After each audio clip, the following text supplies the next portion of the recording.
With whistles, drum rolls, lots of paparazzi, roll out, everyone, sit down and listen. Because today we have a very, very, very special episode for all of you. Hi, my name is Rituparna Ghosh, and this is the Storied Way Perspective. Every week or every episode, we bring to you storytellers who are shaping the world with every story that they tell. This is a very special episode because we have storytellers from a small new network of storytellers who've come together to also podcast and share their stories through new podcasts that they have produced. It gives me great joy to welcome storytellers from YSB Podcasting Network. Storytellers who were storytellers just a few months ago, but now have decided to become podcasters so that they can share their stories with the world. We've been in a boot camp together, and through certain steps and certain let's say roadblocks and hurdles, we've gone past all of that, and brand new podcasts have come out into the airwaves. And those of you who've been listening to the Storied Way Perspective, you know that there is a little interval where I talk to you about who and how and where has this podcast been produced. This is part of the same network, and today I'm very happy to share the work of Shubha and Thankam with all of you so that you can tune it to new podcasts and listen to them. Welcome, Thangam. Welcome, Shubha. How are you feeling? Super excited? Are you nervous? Very, very well. Realize that, we're here. No, it's just going to be like a conversation, like the way we've been having conversations. And I know there's a little switch that you have to switch on, or you have to just shift a little to look at yourself as a podcaster and be okay with talking about your podcast, about your stories. Just that your stories used to sort of captivate an audience right there in front of you. But thanks to a podcast, your stories will now swim across the airwaves, different countries, travel to listeners across the world. And I want you to experience the joy, the magic, and the beauty in just realizing that your stories are shaping the world. So, congratulations. Two podcasts, your podcast launched on World Storytelling Day with their trailers. We're going to talk a lot about that. So, let's begin with the first. Shubha, Tangam, let's take turns to talk about yourself as storytellers. Who are you as a storyteller? And what made you decide to jump into the podcasting world? Shubha, shall we start with you? Sure, sure. So, firstly, Ritu, thank you so much for having me over and your podcast, The Story Day. It's something that I've always looked up to, and then to realize that, okay, I am here sharing space with you gives me a lot of, I'm really excited about this and for everything else. So, thank you so much for that. Me as a storyteller, it's just a story in itself. So I did not grow up with a lot of listening to a lot of stories. In fact, I never heard any stories because my grandparents or my parents didn't tell me stories. But dad got me a lot of books, and that's how stories came into my life. So books for a long time were the only source of stories for me.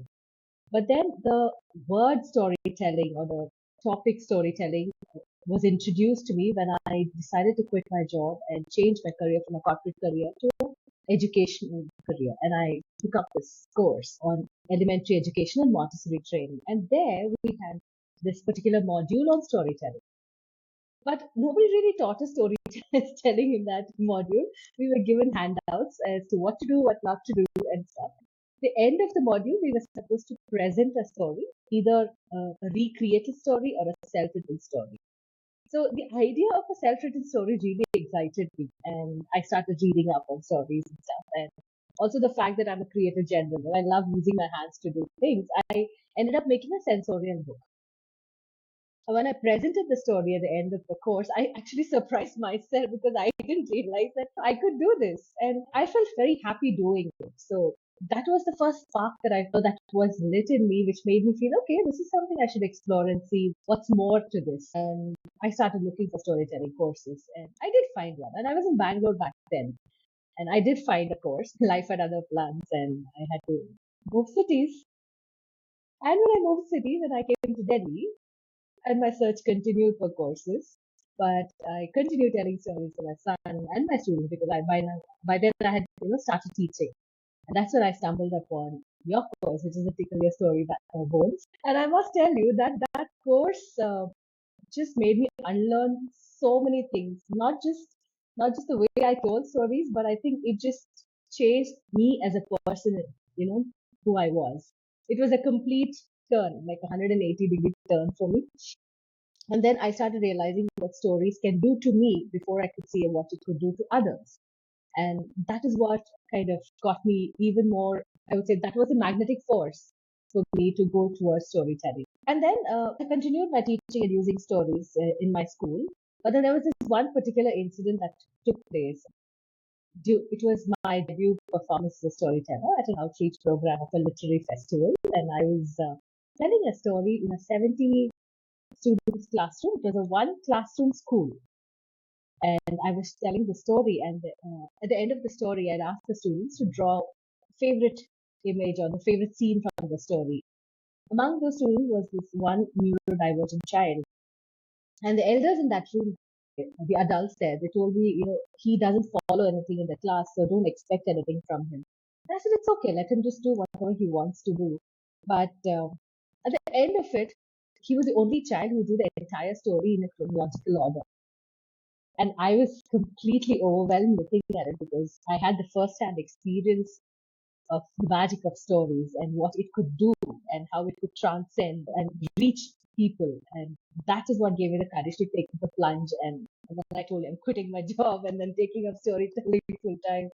So yeah, that's how I forayed into storytelling. And then today here we are. I think I love listening to stories of people who began their careers or, let's say, lives into storytelling, because I think you don't decide consciously. Life's experiences tugs at you. They sort of convince you about how powerful the medium is, and that's something at the core of what even I believe.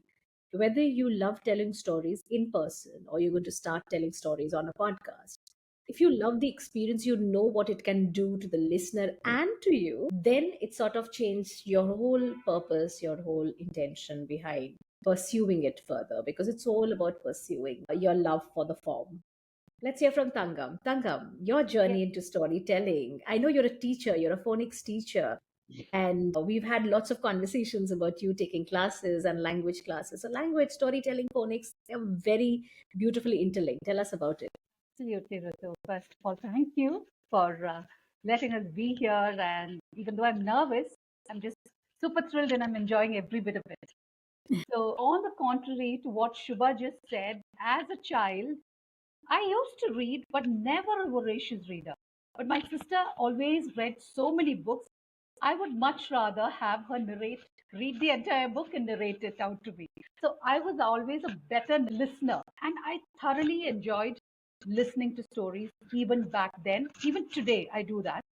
Now, that's the only reason why podcast. If somebody asks me why podcast story narrating, because I know there are many out there just like me who would just like to sit and listen and listen and listen. So that's the reason.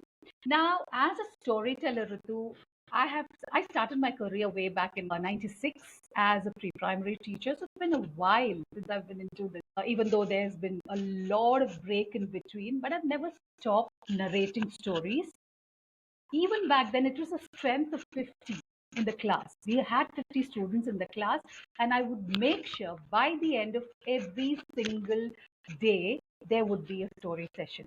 Either I would narrate, sometimes I have to repeat, because they would ask for it, children would ask for it. Even then, I enjoyed. Then, of course, motherhood, I don't know, one is compelled to be a storyteller there. And if you enjoy, then there's nothing like it, right? So I remember, Ritu, when my son was around 2 years old, now he's 16 plus, he's almost 17. Back then we were in London, and he used to watch BBC's bedtime story. And it was read beautifully, the BBC's bedtime story. It was beautifully, and it was like a read aloud kind of a session where the narrator would sit there and read the book. And I was like, I can do that. This is perfect. Apart from teaching, back then I was not working. I had taken a break. This is something I'd like to do. And trust me, Ritu, when I just came to know that you are, planning and, That was it. I knew, now there is no stopping me. And I've been putting this off for years, Ritu. And every time I would think, okay, when am I going to start narrating? Where am I going to start narrating? How is podcast going to happen for me? And since you asked me about phonics and storytelling, every sound that is introduced to the story. And the effect, like what Shubha just spoke about the student, how the student should relate. It doesn't matter whether the student has a special need or if it is just a child who can pick up things regularly. Stories just penetrate into children. That's what I feel. Everything changes when you introduce something through a story. And language, the ability to, what do you say, to start speaking, everything starts from stories as far as children are concerned, is what I think. And yes, I've continued reading, and I do still. My children are old. My daughter's just 10. I wouldn't say old enough where they can still read. And still she insists, Amma, please read it out to me. And I still do that. I still narrate. And if you ask me, are you a professional storyteller, Thankam? In the making. I do, what do you say? I do wait for opportunities and I never let them pass by. I always take it up. But do you go hunt for an opportunity? Not yet. I think I'll do that. Once, the period of pandemic, once that started, that's when I started narrating stories online. And I did, like what Shubha said, I also did a formal course with National Academy. And it was really good. And I enjoyed writing. I never knew I had that in me, where I can put words together and actually frame a story. I realized that, okay, it's not impossible, right? But then I love listening. So that's what I want to give back to people. That's exactly why I'm here.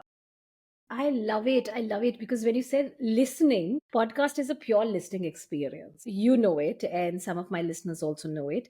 That I have two podcasts. One of them is this, which is an audio video podcast because they're based on conversations, and I love looking into people's faces and talking to them. So for me, this is an excuse of just spending quality time listening to each other and spending time with each other. But the other podcast is about just voice and it's pure audio. And I think Golpo Stories from Around the World, that's the podcast that I'm talking about. And listening is a very powerful part of storytelling because if you tell, then you also have to be a good listener and they go together. Let's just pause a little and talk about that love for listening because I think that's what you're trying to recreate because you said you're not much of a reader, but you love listening to your sister read aloud stories to you. And that experience is what you are trying to recreate for your audience. So, what happens when you listen to a story from your perspective, both of you? What happens when you listen to stories? And how has that shaped you into creating your own podcast? We're going to come to your audience. We are still holding on to that little suspense. Who is it? Because I know the listeners have just heard you, both of you, talk about yourself, your journeys, and they must be thinking it's a children's podcast. I mean, there will be children's stories in it. So we're going to still hold on to that suspense. Don't let the cat out. But let's just talk about the listening experience. What happens when you listen to stories? How do they make you feel? And what is it that you're trying to recreate through your podcast? So, Shubha, why don't you begin? For me, listening to a podcast is as good as reading. So, I can't multitask when I'm listening to a podcast. I have to sit down and listen to it and give my 100% to it. And because of that, I take small bites of listening because I want to give it my 100%. And I've always seen that when I listen to a podcast, especially story-based podcasts, it just does something magical to me in terms of transporting me into a different world. Yes, it happens even when you're listening live, but when you're listening audio, it's like somebody sitting there and just telling a story only for you. It's a very personal experience that you feel, and you don't feel alone. And I started listening to podcasts mainly during the COVID times, and that's the time when we kind of lost touch with the outside world, and we were all pretty much in our house. And at that point of time, listening to podcasts just made me feel that I'm still connected with people, and there are people talking to me, and most often than not, I found things being said that related to how I was feeling because I was also listening to this particular podcast called Mind Stories, which is a podcast on mental health. And it so well resonated with me in a lot of things that I was thinking and feeling that I felt that if this is what a podcast can do to me, then I'm sure through my stories I could make a lot of difference to others out there as well. And yeah, so that is what podcast has done to me, and that is what I plan to do, in turn for others.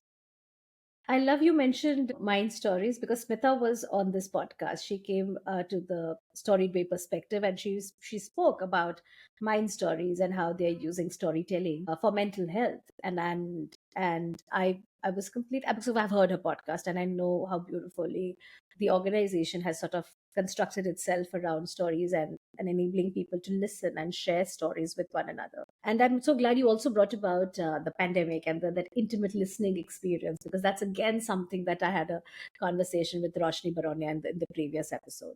Within our network, within the participants who are in the boot camp, like with all of you, we have storytellers who are specially working on mental health and therefore healing and wellness as a niche, and how they're going to use storytelling with that. So I'm so glad that what the listener is seeking is what we are also trying to amplify in the podcasting space. And that is something that only storytellers who know what their audience wants and needs can recreate with their voice and the rightful stories and format. Thankam, what about you? What is that listening experience from childhood that you're trying to recreate as an adult now? Yes, yes. Ritu, I never used to, I don't do that now. I don't sit down and listen to a podcast like what Shubha said. I don't do that.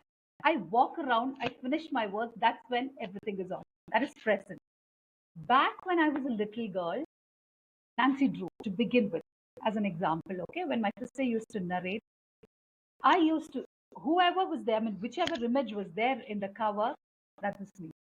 I used to picture myself. These are little secrets that not many know. As I grew And I up, love it. They're all coming out. They're coming out yes, as little yes, stories yes, on the yes. podcast. That's what this podcast And is I for. can't believe that I'm saying this. And I used to live those characters, Ritu. I would listen to stories and I would live those characters.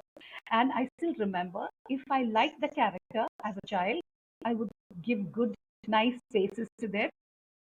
That was the way I was when I was little.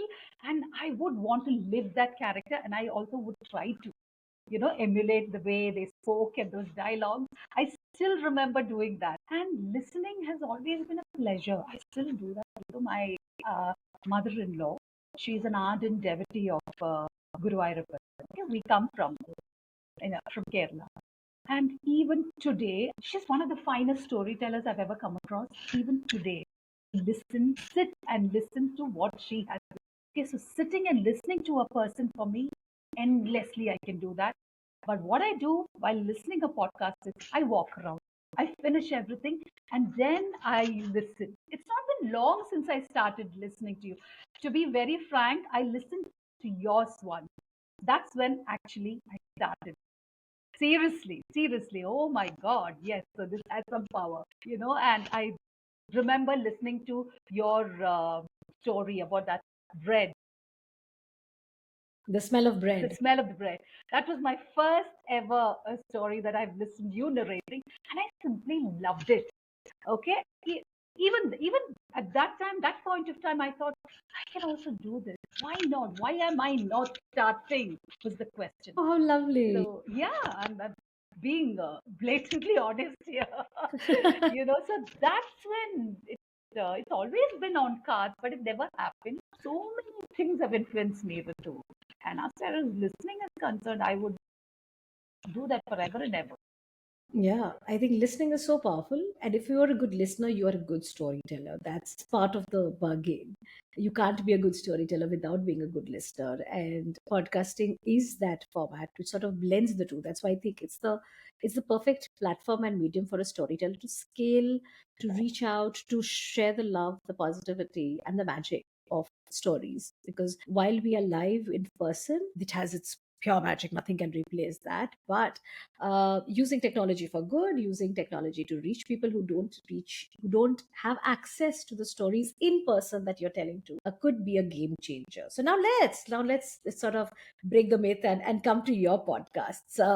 And I know both of you are recreating experiences for your listeners, and that's something, it's meant for people who don't have access to stories the way you see them or the way you are experiencing them in your life. So why don't we start with Shubha maybe, and tell us about your podcast to people. Who is it for? And what are you trying to recreate for them?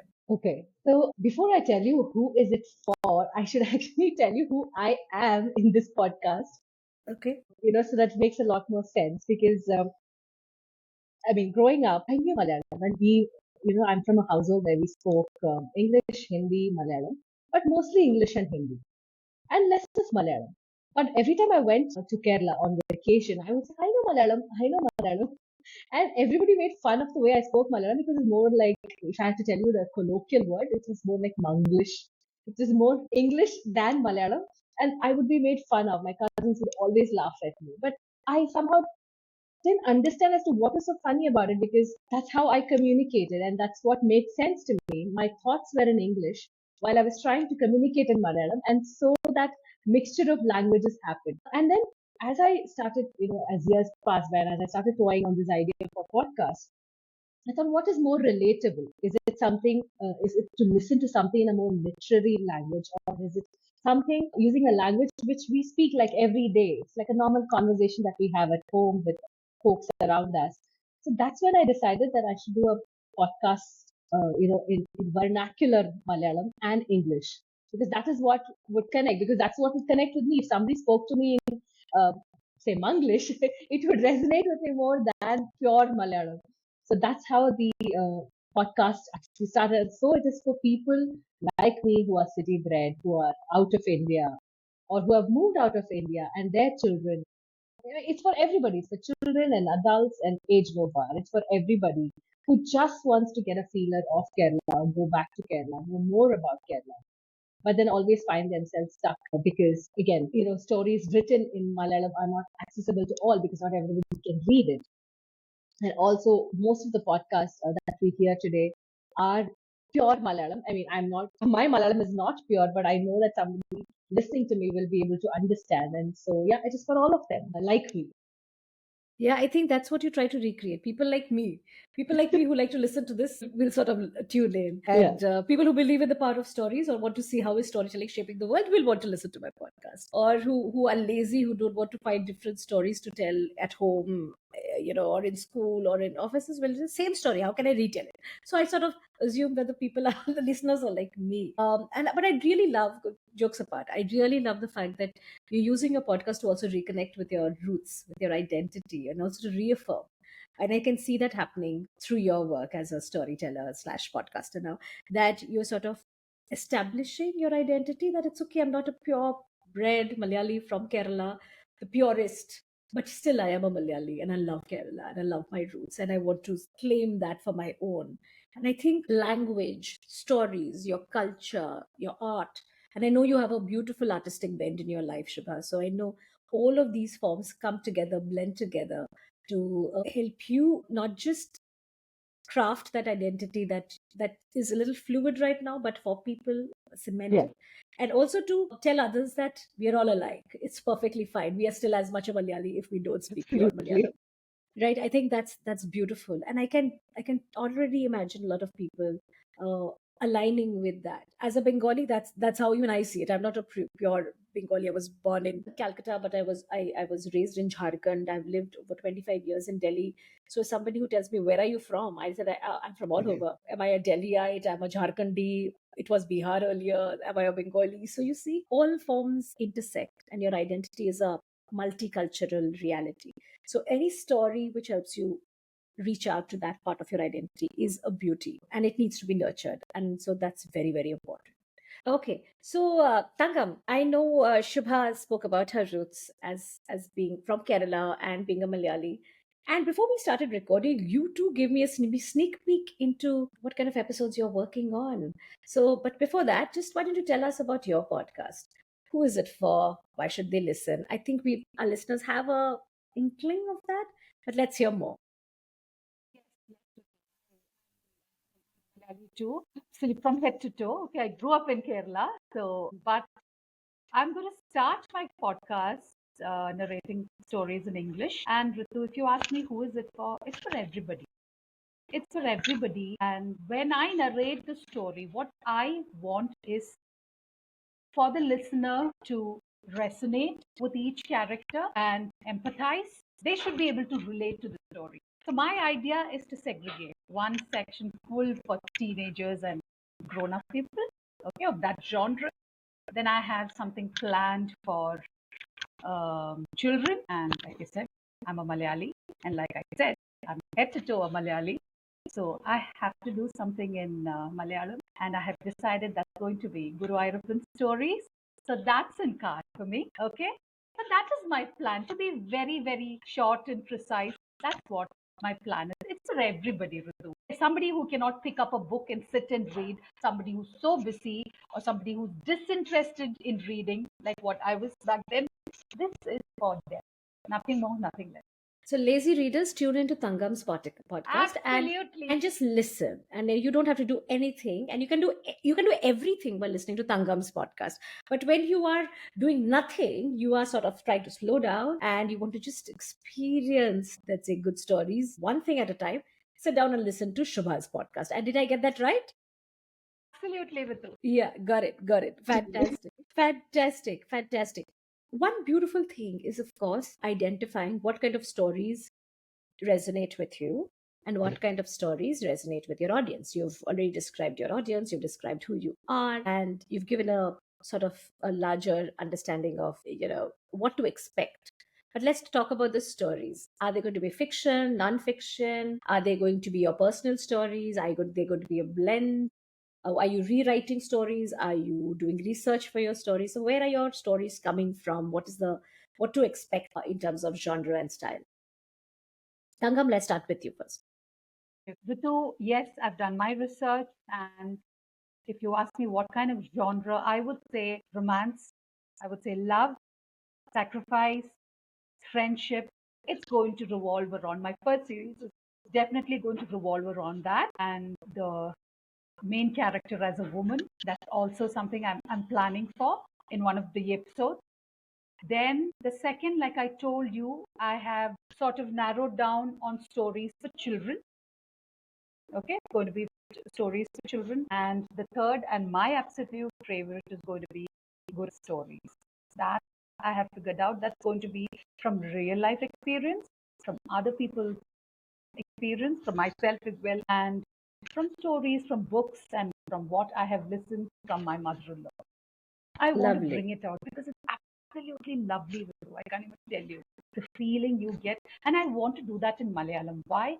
Because I would never, that emotion has to come out, and those words and the experience, I will never be able to do justice if I narrate that in English. And that's why I want to do that in absolute pure. I'm already feeling a FOMO. What if I want to I want to listen to it? I mean, I don't understand Malayalam, but okay. Shubha is there. Yeah, I know. Shubha's going to do that for me through her podcast, because hers is bilingual. So I'll sort of listen to the English parts and understand what the gaps that there are in Malayalam. What about you, Shubha? What kind of stories are you bringing for your listeners? My podcast is going to be a blend. It's going to be a blend of fiction, non-fiction, stories that I've rewritten, stories that I have lived. It's got poetry. It's got, what it's called Kadangada. I don't know what it is. I need to find. Yeah, kind of riddles, yes. So riddles, and then from there, a story that stems up. So it's got folklore, legends, myths. It's anything and everything about Kerala. I mean, also stories on when I was growing up and my experiences related to it. Because the idea here is to get audience to connect with the story. So if my story of growing up or my personal story or any tradition, festival resonates with them, they also, if they want, they also can share it with me, and then we also talk about that in the podcast. So that's what is the structure that I have in mind. Lovely.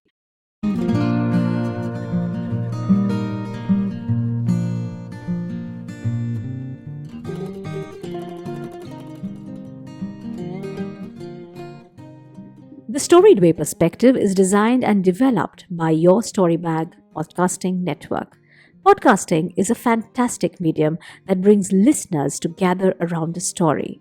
As the podcasting industry grows by leaps and bounds, we at Your Storybag want to help storytellers, businesses, brands, and organizations leverage the power of narrative. We are not an agency. Instead, you can imagine us as a collective or a cohort that incubates and nurtures emerging story-based podcasts in the airwaves.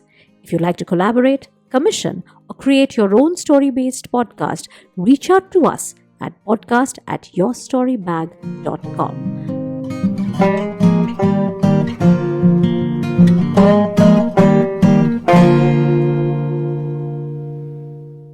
So, for the listeners of the Storied Way Perspective, for the first time, we are going to, when we are introducing you new podcasters, I would love to play their trailer, which they've already sent out into the airwaves. And after we come back from the trailer, we're going to listen to stories from our podcast who are here today. Just a sneak peek. It may not be an entire story, but they are here to sort of give you a flavor of what to expect. So let's begin with Shubha. Malayalam അറിയോ? അറിയാലോ. I would be. But the truth was that I almost knew Malayalam. You can't blame me, you see. Our house was a glorious avial of languages. I still remember that evening walking through the breezy fields with Ma and cousins. I gushed, "What a nice car, Chalyamma!" And my cousins cracked up. ഇതാണല്ലേ ഈ കുട്ടിക്ക് മലയാളം അറിയാന്ന് പറഞ്ഞത്. That moment stuck with me. Years later, as storytelling became my way of life, I wanted to dig deeper into my roots. But the stories I craved, the ones whispered by grandmas, sung by Pulu and Mar, hidden in temple walls and stuck by the kulam, were all locked away in rich, literary Malayalam. And I wanted something simpler, something warmer. Kinkini Cheppu, a podcast that brings Kerala alive in vernacular Malayalam and English. Because let's be honest, our thoughts are already a bilingual mess. So why not our stories? I'm Shubha Das, a storyteller and facilitator. Join me as I dive into Kerala's folklore, myths, legends, and personal stories, served with a generous side of nostalgia, a pinch of humor, and just enough Malayalam to make you feel at home. So whether you're a city-bred Malayali, Marunadan Malayali, curious traveler, or just someone who fell for Kerala over Puttan Kadala, Appam and Ishtu, or even Palada Pradhaman, this is for you. So plug in your earphones, grab a cup of chaya, and let's take a trip home every fortnight, one story at a time.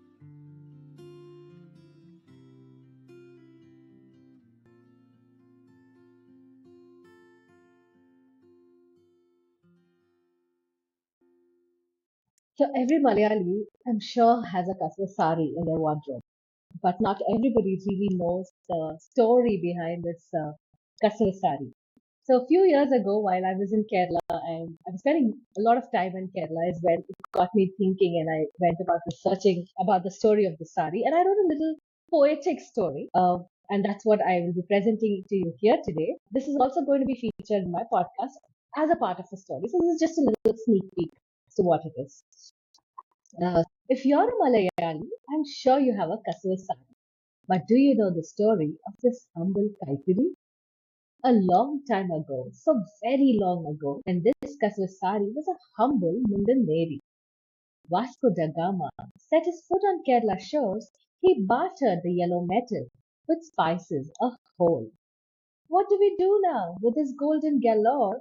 Thought the Rajas and his ministers. Oh, came to their rescue were the Shaliyars, who wove the finest handloom like the bird weaver does. They wove the thread and gold with such fine ease that the women draped it around them with absolute ease. So this was the story of the humble Mundan Mary, which had its own journey and is now resting in your wardrobe as a Kasur sari. How beautiful! How beautiful!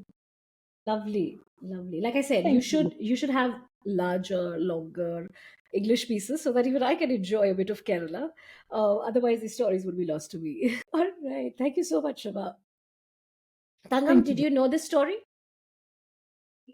See, What to know now? I'm isn't kind that of wonderful? embarrassed to say that I didn't know this at all.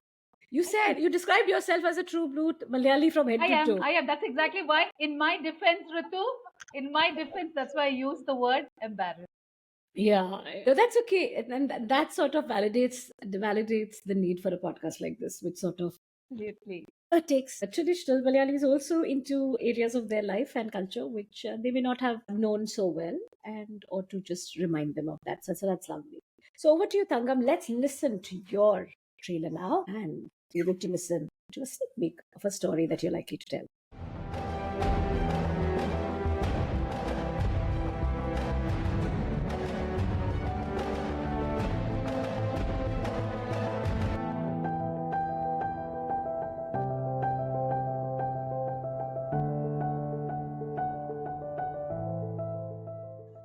Stories. That's a word that excites me a lot. And as you and I know, excitement increases multifold when shared.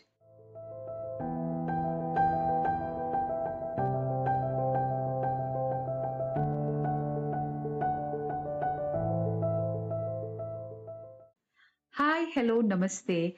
I am Thankam Kuttikat, a jolly phonics and grammar trainer by profession and a storyteller by passion. I welcome you to Voyage with Thankam, a cruise into the land of stories and more, where you get to meet characters that you can relate to or simply empathize or resonate with.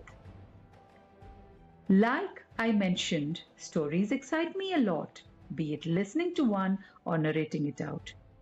As a child, I was never a voracious reader, and I would wait for my sister to finish a book so that she could narrate it out to me. I remember my mother's stories too. She would narrate while feeding us rice. I started my career as a teacher way back in 1996, and even back then, I never missed a single chance to narrate or read out a story to my students. As I embraced motherhood, storytelling became an integral part of my routine.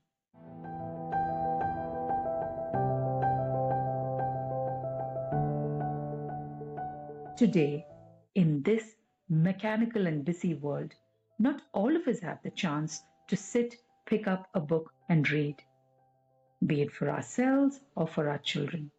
Some of us just don't have the time for that.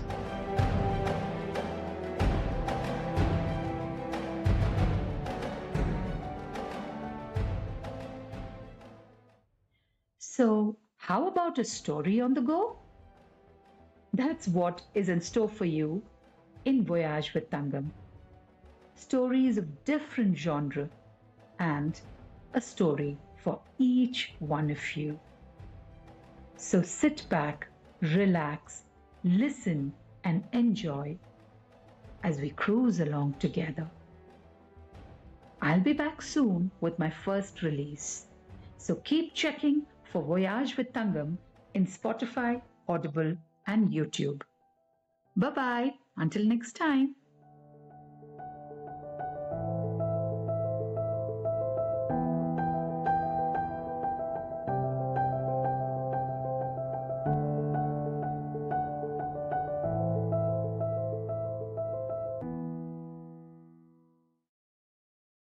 I would like to narrate one of my all-time favorites, yet again about love and sacrifice. It's O. Henry's short story, The Gift of the Magi. It's about Della and Jim, a young couple who were madly in love with each other, but then they were poor. And it was around the time of Christmas where gifts are, given and received, and it's all about gifts. Della was a beautiful young girl, very long hair. Jim was a handsome lad too. Now, Della has always wanted to give him the perfect Christmas gift that he has always wanted. And that was a golden strap for his golden watch, which was once given by his grandfather to his father, and his father gave it to him. So you can imagine how special it was for him. And he wanted a strap, but then they simply couldn't afford. So he had just shelved it, that wish for whenever it is possible. And what Della wanted for Christmas was this beautiful, beautiful comb, a set of comb made with tortoise shell, which was jeweled in the rim. She had seen it in a corner store and she had fancied it and she wanted it, but she was very, very sure that she was never going to be able to. Now it's Christmas time and it's time for them to give to each other. So Della decides, come what may, I'm going to buy this for him this time. He deserves it. Jim deserves a beautiful gift that he's always wanted, and I'm going to go ahead and buy it. That's what she decides. When she goes to the store, she finds that they can't afford it. The price is still the same. She was told the discount. The price is still the same, and she couldn't buy it. Then suddenly she decides to cut her long hair, sell it, and get money in return. And she does exactly that. She goes ahead and she buys the gift. She's back home and it's evening, Christmas Eve, and Jim returns from work much earlier than expected. But all through, she had these thoughts in her mind, wondering whether Jim is going to find her attractive. He's loved her beautiful long hair. She keeps wondering, she keeps thinking, is he ever going to find me attractive? No, but he loves me way too much. Maybe he wouldn't mind. It was like a conflict happening in her head, and she didn't expect Jim to return from work this early. So he gets him, and she's there in the living room, and he just looks at her, and he's speechless. And she says, Jim, darling, and she runs to him. And O. Henry is written so beautifully, and he takes a beautifully wrapped gift from his jacket pocket and he hands it over to her, and she unwraps the gift. She opens it, and she just bursts into tears because it was that very, very set of comb that she wanted all year through. And now her hair is gone. She just sobs. She sobs. So he goes next to her and he consoles her. And he said, it's okay. It's okay. Hair is going to grow back. And she tells him, don't worry, it's going to grow back. They tell each other all that. And then she says, Jim, okay, I have something for you. Let me quickly go grab it. And she runs. She gets her present and she gives it to him. And he opens it and take a guess what it was. Absolutely, it was the golden strap for his watch. And he just looked at her and he says, I love it, but I love you more. I sold it to get you this set of comb. That's what he said. And they both just hug each other, they laugh, they cry, and they wish each other Merry Christmas. So when I narrate this, Ritu, I just want my listeners to actually think how many of us actually are ready to do that sacrifice. How many of us go to that extent for love? Isn't this beautiful? This is one of my favorite stories. And I think for the spirit of Christmas, for the spirit of love, for sacrifice, I think it's so beautiful. And yes, you're right. Reading the story and listening to the story have two very different experiences. And I'm sure people will go and discover O. Henry by listening to the stories that you would bring to them with your voice. It's wonderful. It's wonderful. As people tune into you and you sort of bring out stories, what are you expecting? What's your one message to your listeners? What do you want to speak to them? What do you want to tell them? Why don't you share that with the listeners of this podcast? What do you hope that they are going to bring to you? What do you hope that they will sort of talk to you? Because, again, like storytelling, podcasting is also a very lonely journey. You may not listen, you may not even know who your listener is. You may not even know, like, I did not know that you had heard the smell of bread until today. And that became one of the reasons why you decided to also become a podcaster. So thank you for sharing that. Now I have a story to tell, but I wouldn't know who's my listener. So you are also going to be telling stories to faceless listeners, people who may not write back to you, people who may not communicate, tell you how much they're loving your story. So what's your message to your listeners right now? Shall I go ahead? Yeah, go ahead. Yes. My message is it's very simple. It's for pure entertainment, for the sheer of listening. That's why I am narrating. I just want them to relax, resonate, and listen. But I'd like to leave each story. I would like to end each story with a point or two for the people to actually ponder, sit and wonder. I'd like to end with a question every time. And that's all I want. And I want my listeners to come back to me because they love listening to my stories and the way I narrate or the way I emote. That's it, Ritu. That's it. That's as simple as that. Just come back to me. It's okay. I'm still there. Whenever you are looking for a story, come back on Voyage with Thankam. That's great. That's one advice to both of you. Start talking about the name of your podcast while you're talking. It's okay. It's like it's just saying the podcast name. All right, Shubha, over to you. What's your message to your listeners?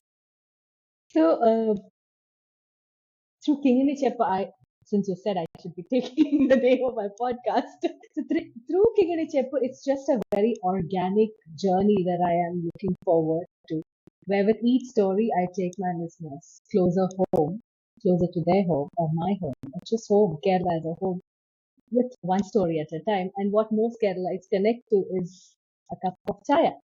So it's just that whole experience of sitting with a cup of chaya and listening to stories and feeling at home even if you're not at home. So that's the only idea of this podcast. And we grow organically together listening to each other's story, because I'm hoping and I'm wishing and praying that people do share their stories with me as well, so that I also get to listen to a lot more stories. Yeah, so that is what I plan to do through Let's talk Kingdom. about the name. Yeah, you mentioned about the name. So your podcasts are also have very unique names. So why did you name your podcast what you named?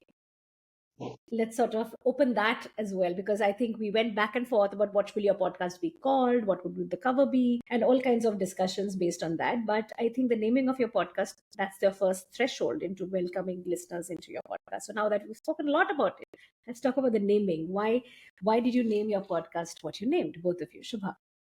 So Kinkini Cheppu is a very simple word. It's a word which means, a chest of trinkets. It's a treasure chest of trinkets. But why have I named it? It's a story in itself, which is going to come out in the first episode. I think I would like to keep the suspense. Yes, I love it. I love it. Yes. I'm glad I asked this question and you did let the cat out or the story out yet. Great. That's a pro podcaster move. You don't reveal your story and before it is due. You want people to tune into your podcast to listen to it. Perfect. Well done, Shubha. 10 on 10. Tangam. Yes, my podcast name is Voyage with Thankam, and there are two reasons. One, voyage, a never ending journey is what I have in mind. A long journey with my listeners for as long as it can take us, or for as far as the journey can take us. I want to be together with my listeners. And my phonics training, I'm an MSME registered phonics trainer, so I've given the name Phonics Voyage. So even there, the word voyage is used.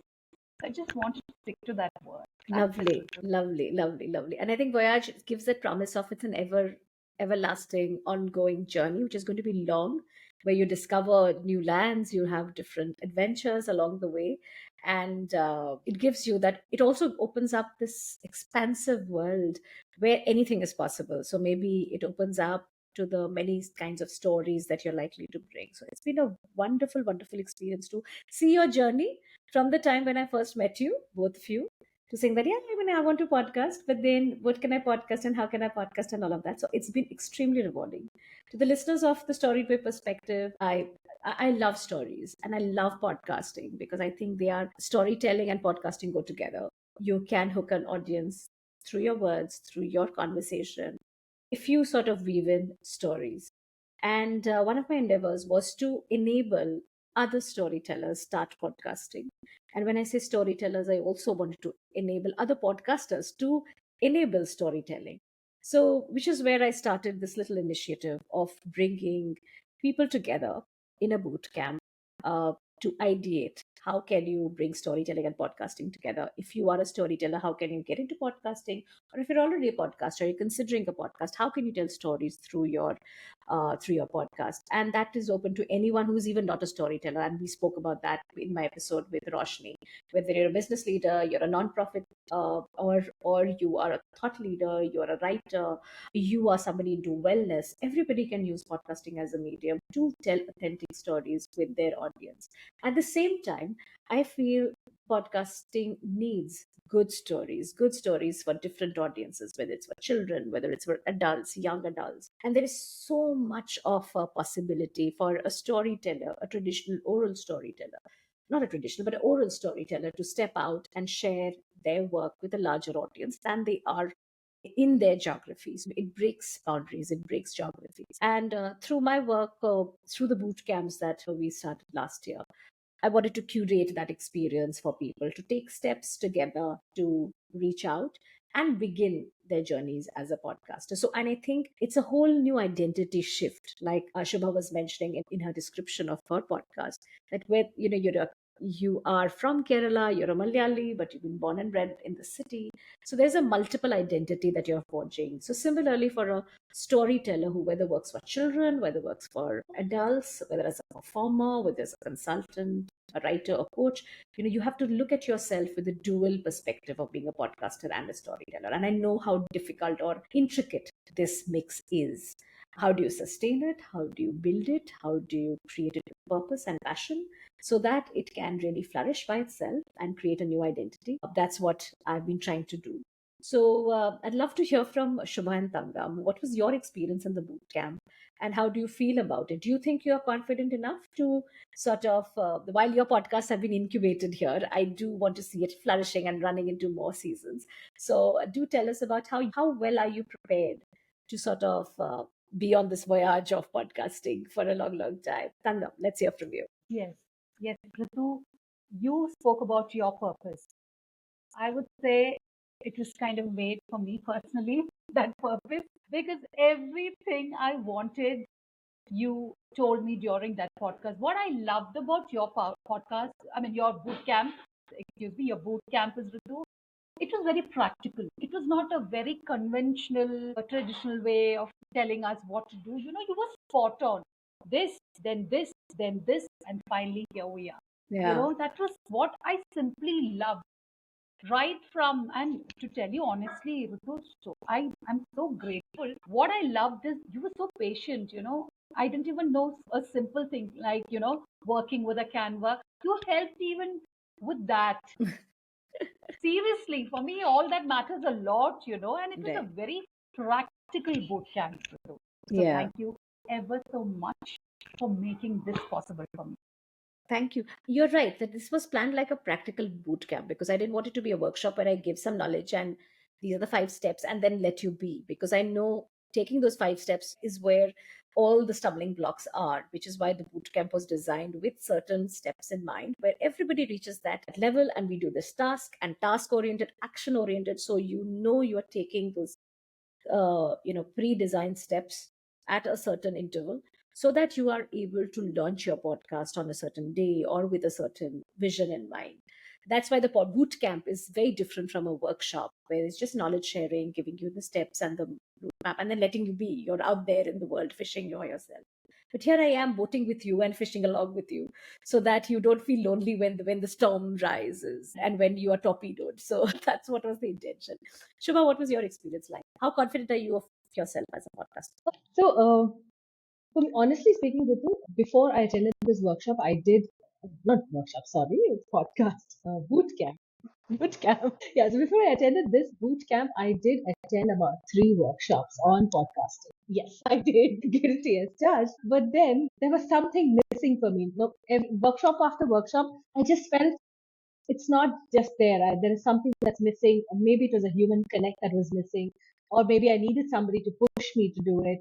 I needed somebody to talk to. All of that was missing, which I found in your boot camp. And I think the best part is while we did have scheduled classes, and which I missed most of them, but I had Yeah. the flexibility of doing it at my own pace, and he was still there to answer my queries at any point of time, at any stage.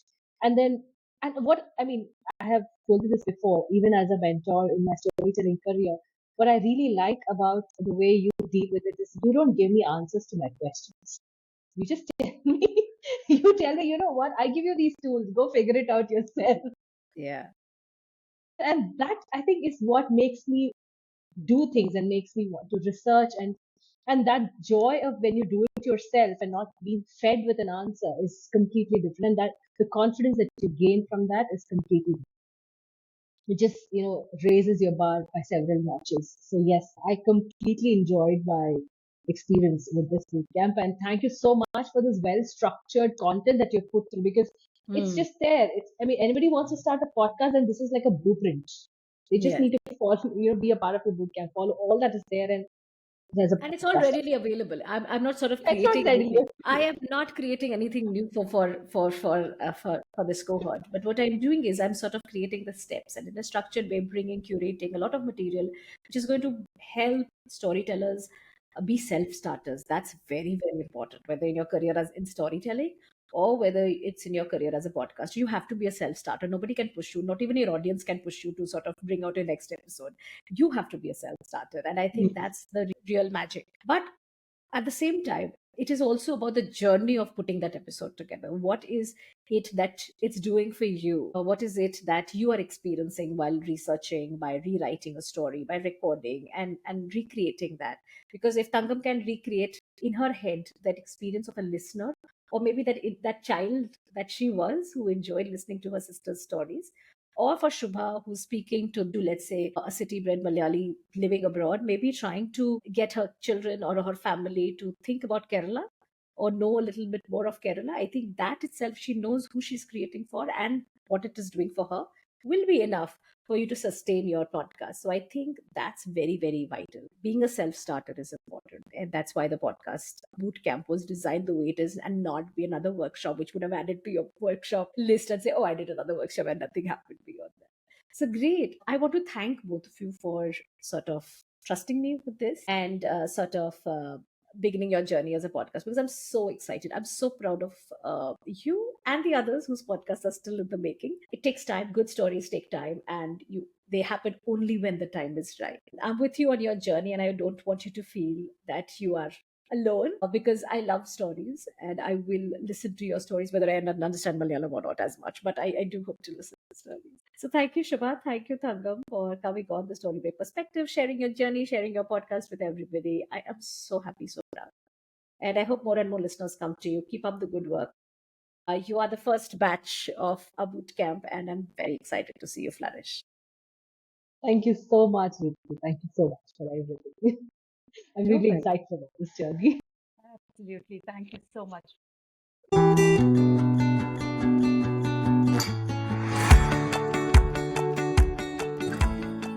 Hi, this is Rituparna. Thank you for listening to the Storied Way Perspective. This is a bi monthly podcast where you will meet storytellers, influencers, entrepreneurs, coaches, thought leaders, and experts as I ask them what can stories do in the world today. You can find us on Apple Podcasts, Spotify, Amazon Music, Audible, and everywhere else. Look out for the Storied Way Perspective with Rituparna. No matter where you listen to us, please rate, review, and share the podcast. This helps me know you are listening. You can also write to me at podcast@yourstorybag.com. I will wait to hear from you.